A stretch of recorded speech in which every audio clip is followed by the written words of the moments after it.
হয়তো তুমি মোৰ সৰু সৰু সপোনবোৰৰ মাজত জীয়াই থাকিব খোজা নাই, সি হয়তো আজিও শুনিবলৈ পোৱা নাই তোমাৰ এষাৰি মৰমৰ মাত। কিন্তু ধন, তুমি ভবাৰ দৰে এই সপোনবোৰ সিমান সৰুতো নহয়।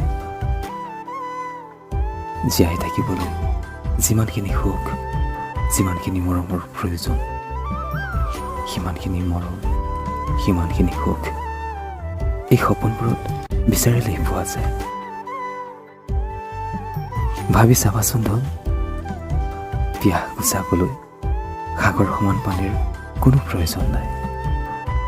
এটা পাত্ৰত থকা পানীয়ে যথেষ্ট। কিন্তু এতিয়া ভয় হৈছে সেইভাৱে যে তুমি তোমাৰ সুখৰ বাবে সাগৰ বিচাৰি বিচাৰি নদীখন